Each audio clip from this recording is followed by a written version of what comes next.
Bien, en el manejo de estadística hay varias cosas que tenemos que observar.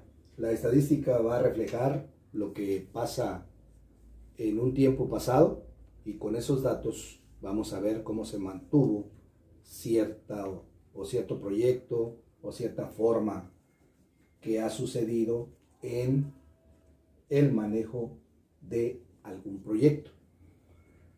En el caso del problema que tengo, me dice, sean el número de estrellas de los hoteles de la zona conurbada Veracruz, Boca del Río, Medellín, en julio de 2019. Observen que cualquier problema debe tener, primero que nada, una fecha, un lugar y los datos. En este caso, la llamada muestra. Obviamente, estos no son todos los hoteles que hay en esta zona conurbada, pero es una muestra que me va a reflejar algo que quiero saber. Ok, dependiendo cómo se refleje esta muestra, voy a tener una idea de cómo se comporta toda la población de hoteles de esta zona conurbada. Ok, bueno, vamos a tratar de hacer la tabla de frecuencias de la siguiente manera.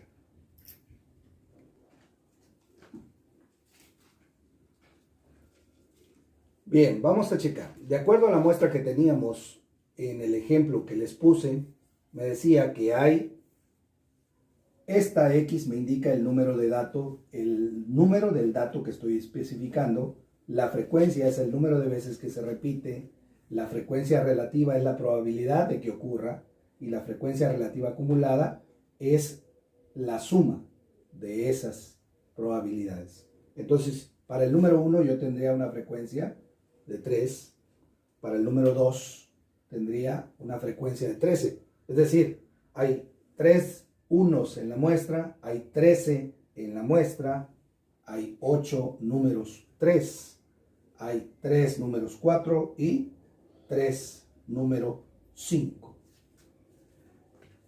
¿Ok? Bueno, lo primero que tenemos que hacer es hacer una suma, es decir, 13 más 3 son 16 y 8 son 24 y 3 son 27 y 3 son 30. O sea que mi n, que es el número de datos, va a ser 30. Esto tiene que coincidir con la muestra de números que se ponen en un inicio, porque si no coinciden quiere decir que mis datos son falsos. ¿Ok? Ahora, la frecuencia relativa no es otra cosa más que el concepto de probabilidad básica que se vio al inicio. Entonces, de acuerdo con el manejo de probabilidad, era casos posibles, en este caso, 3 sobre total de casos, en este caso, 30. En el número 2 hay 13 casos posibles entre el total, que son 30. En el número 3 hay 8 casos posibles sobre el total, que es 30. En el 4 hay 3 casos posibles sobre el total. Y en el 5 también hay 13 casos posibles. Si yo hago una suma de estos, el resultado va a ser 30 sobre 30 igual a 1. Y este 1 me indica que es el 100%. ¿Ok? En el caso de la frecuencia relativa, bueno, pues es prácticamente lo mismo, solo que voy a acumular esta frecuencia relativa. Entonces yo tendría de inicio 3/30 y luego 3 más 13 serían 16/30.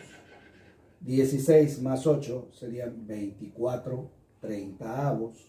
24 más 3, 27/30. Y 27 más 3, 30/30, que es igual a 1, o sea, el 100%. Esto lo podemos reflejar, por ejemplo, 3 entre 30 sería la tercera de 3, 1, la tercera de 30, 10, sería 0.1, o sea, el 10%. Y así sucesivamente con cada uno. Lo podría yo representar como un quebrado, o como un decimal, o como un porcentaje. La diferencia en esto es que si es con quebrados y decimales, el máximo debe ser 1.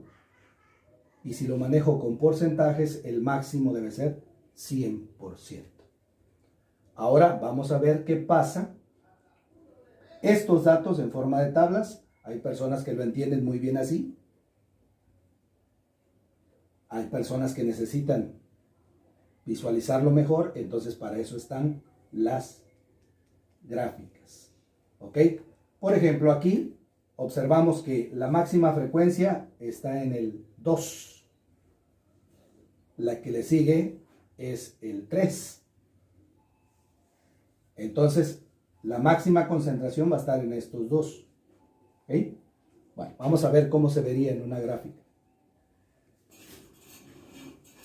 Bien, vamos a ver ahora las gráficas estadísticas. Tenemos entonces, de acuerdo con los datos que teníamos en nuestra tabla de frecuencias, vamos a tener en el eje de las X el valor de las estrellas y en el eje de las Y vamos a tener la frecuencia de cada una de ellas. Así que vamos a checar. Según esto, el 1 se repetía 3 veces, o sea que iría un puntito y una línea. En el número 2 sería 13, o sea que sería más o menos así. En el número 3 sería hasta el número 8. En el número 4 sería 3 veces, o sea más o menos aquí.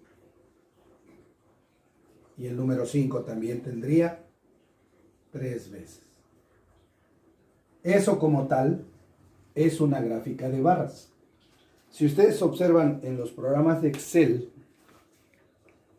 lo único que hacen muchas veces es hacerlo un poquito más grande.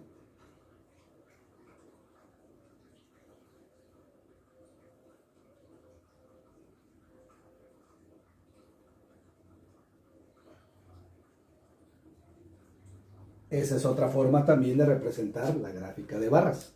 Y si observan bien, estamos haciendo únicamente una graficación de puntos, tal como lo hicieron en secundaria, tal como lo hicieron en geometría analítica, exactamente lo mismo.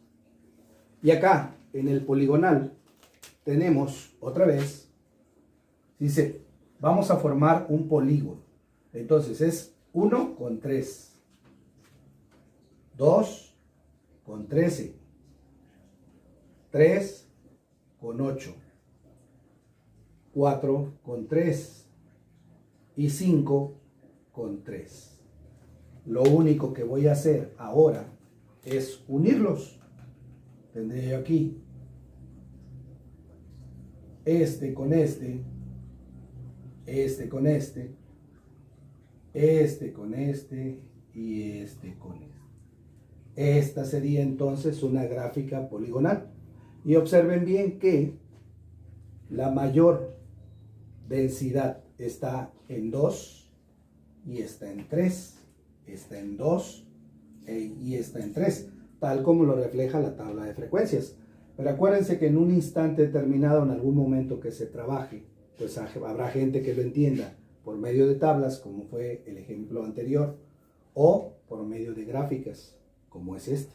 Ustedes deben tener esa capacidad para mostrar resultados en ambos casos. ¿Ok? Y sobre todo, aquí, por ejemplo, si yo me dijera, ¿y esto qué me significa? ¿O esto para qué me sirve? Bueno, aquí me está diciendo que tienes 2 y 3. 2 y 3. Eso implica que no se podría decir la calidad, no, sino que los hoteles más visitados son de 2 y 3 estrellas. Es decir, no viene gente con mucho dinero. Por eso si yo este estudio se hubiera realizado, por ejemplo, en Cancún, en Los Cabos, o en lugares de ese estilo, 4 y 5 serían los puntos y este pico estaría acá. Y ahí me estaría diciendo que el turismo que visita ese lugar tiene lana o tiene dinero, como le quieran decir. ¿Sale?